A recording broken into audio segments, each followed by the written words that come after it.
And before I introduce our topic for today, allow me to introduce our distinguished panelist joining us straight from Maryland, Mr. Joel Rubin, former Deputy Assistant to U.S. Secretary of State from Kyiv, Roman Vybranovsky, head of the Economic Security Council of Ukraine, and here at the Tel Aviv studios, journalist Nika Kolyohin. Thank you all, gentlemen, very much for your time this evening.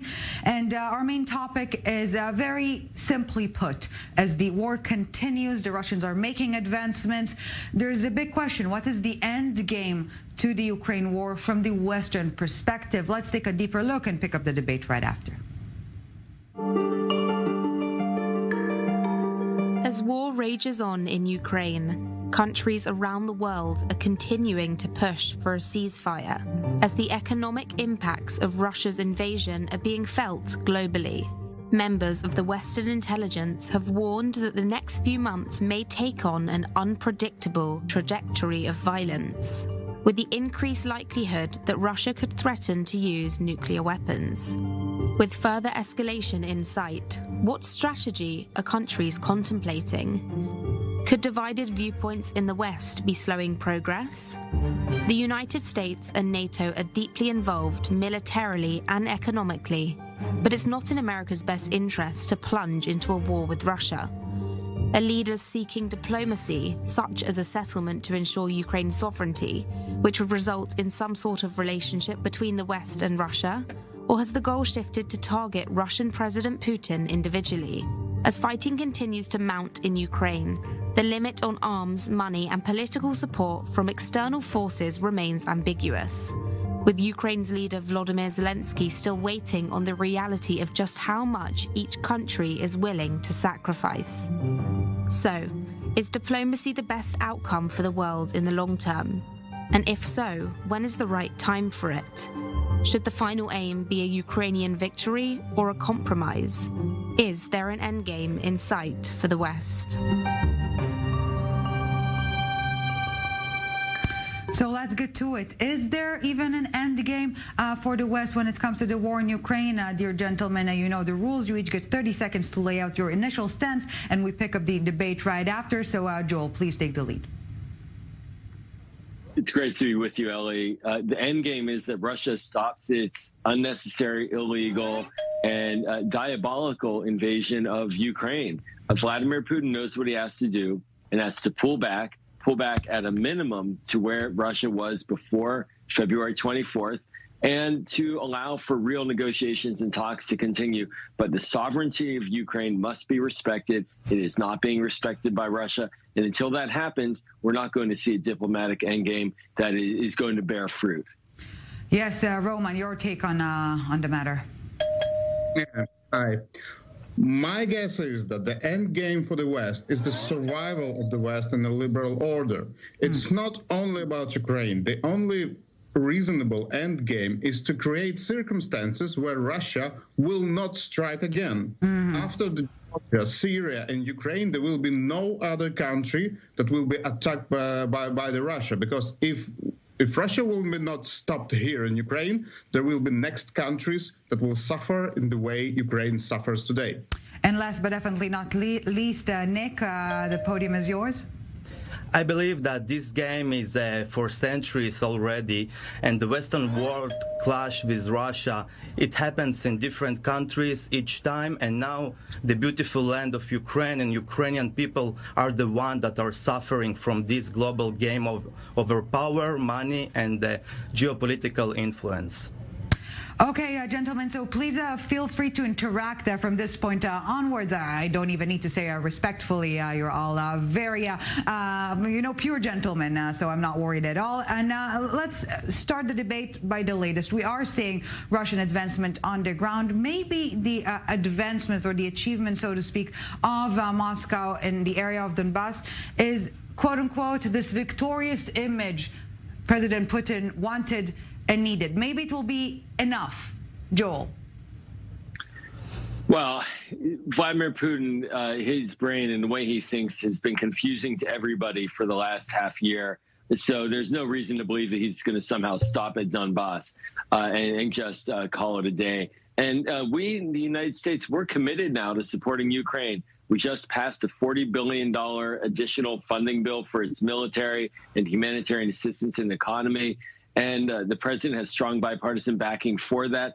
So we're going to let Ukraine do what it's doing quite well, which is defending its territory, and see where this comes out. And in the meantime, NATO is going to expand. Finland and Sweden are joining.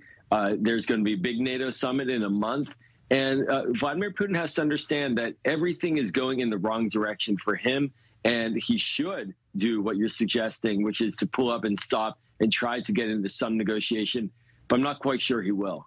But, there was a very interesting interview with Estonia at the New York Times with Estonian Prime Minister Kaja Kallas, who said that offering any sorts of a diplomatic solution or a peace deal to Putin at this point in time would be a mistake because it will only make him be more aggressive. Roman, do you agree with that suggestion?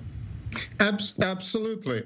There are talks about face-saving of Russia and face-saving of Vladimir Putin, but the reality is he doesn't need any face-saving. It's a face of a killer and the face of the person who ordered indiscriminate bombing of the cities, who so-called liberated Russian language city of Mariupol, which is completely burned down at the moment, and it was mostly Russian language city.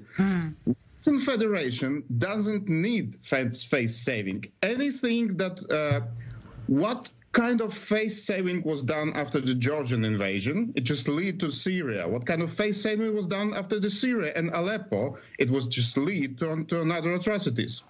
Russian Federation understands only the power. It's in the people in the West see Russia as a minor regional power with the economy like Spain, which is true. But people inside of Russian Federation, they'll still believe they're part of the empire.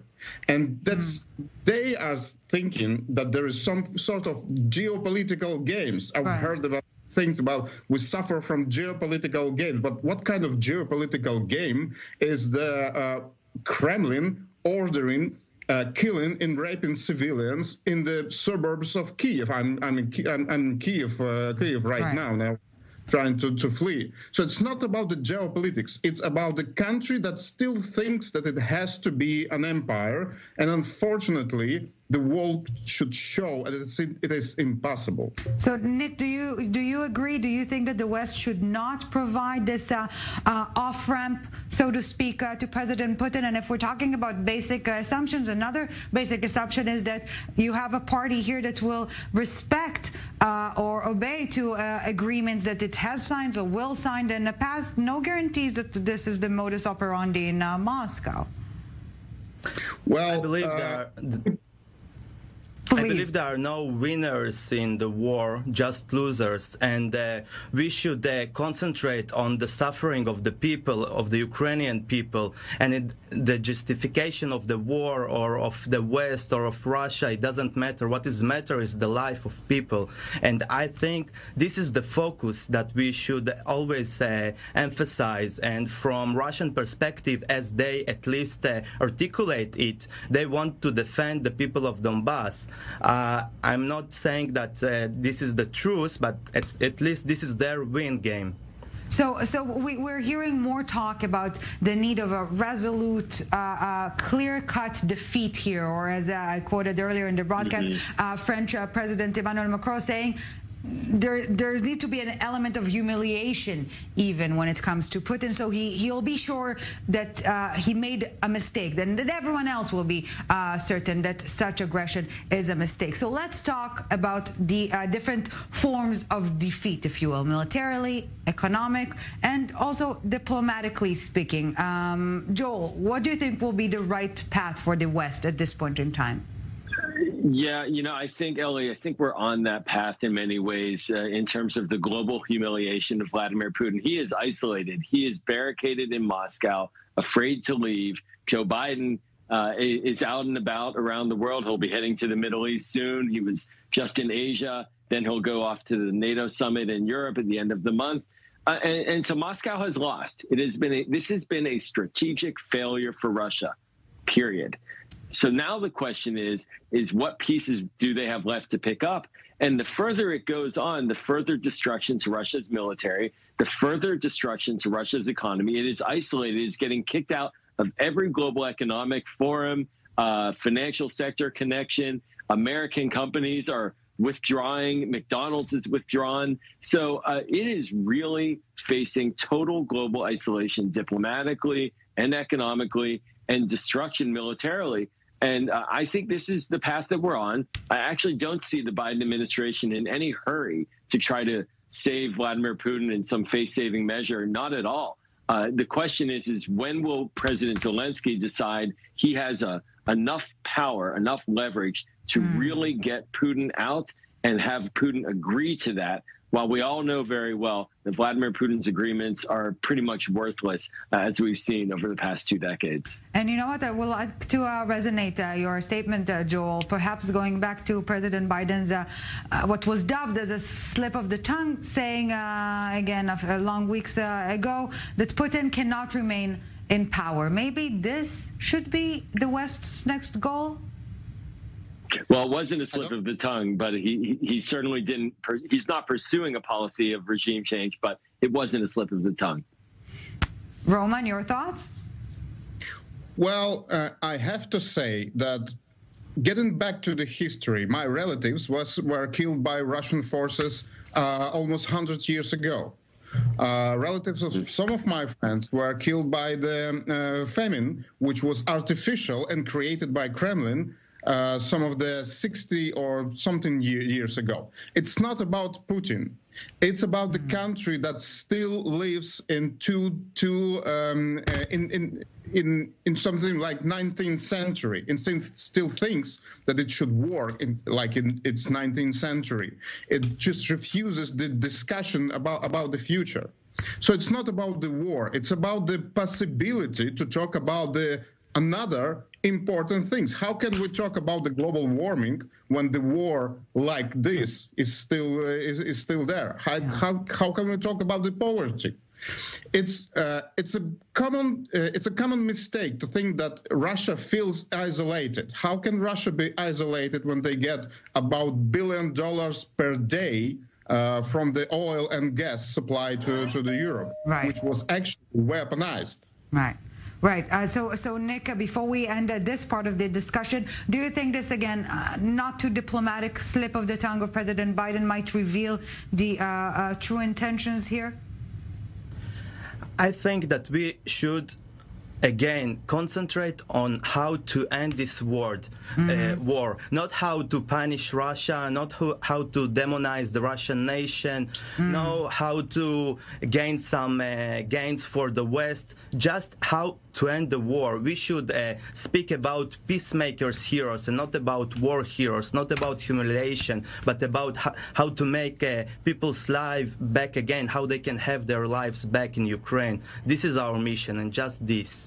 Well, we're taking a short break now, but Joe Rubin, Roman Vybranovsky, and Nick Kolyohin are staying with us to discuss what is the ripple effect or the future effect on the West altogether, and also what is happening inside Russia domestically. We're taking a quick break, but don't go anywhere as we reconvene the summit in a few minutes. Welcome back to the summit. Thanks for staying with us, and also still with us, Joel Rubin, Roman Vybranovsky, and Nick Kolyohin. Thank you, gentlemen, very much for staying with us. So we're staying on topic, but shifting focus now. There were some Western suggestions that Ukraine give up some territory to Russia. Suggestion that the Ukrainian President Volodymyr Zelensky completely dismissed at the very onset. On the contrary, he said that Ukraine still seeks to liberate territory. So my question to you, and again, we're opening with a quick round of 30 seconds each.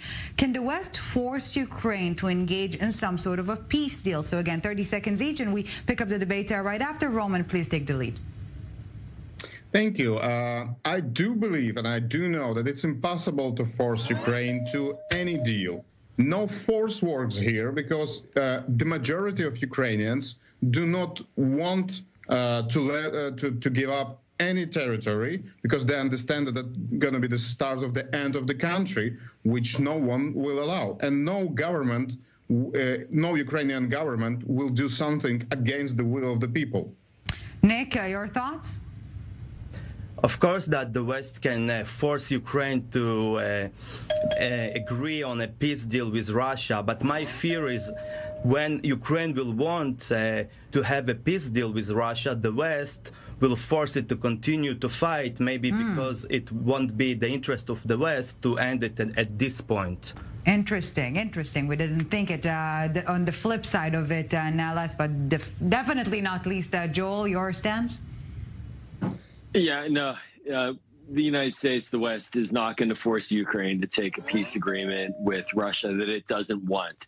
Right now, everything is aligning in the opposite direction.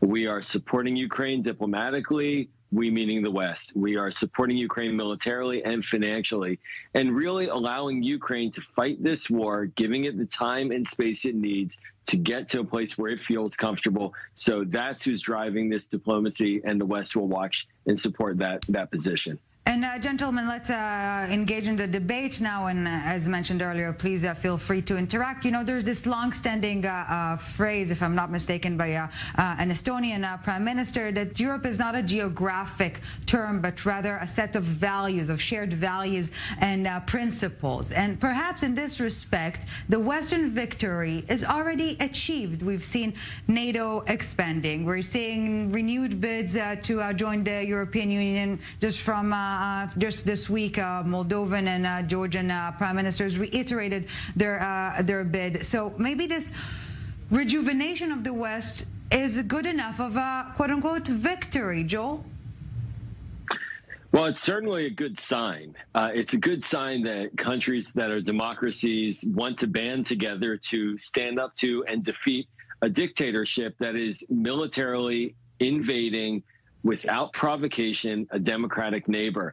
And this is a critical principle. You know, President Biden was just in Asia, and our Asian allies are looking at the United States right now saying, because of what you're doing in Europe and with Ukraine, we feel more confident that you have our back as well when it comes to China. And that is crucial, because right now we're in a global fight for democracy. Right. We're in a global fight for the idea that citizens get to choose their leaders, and that there are rules in place to protect them, and that their human rights are guaranteed. That's the global fight right now. President Biden is pushing on that.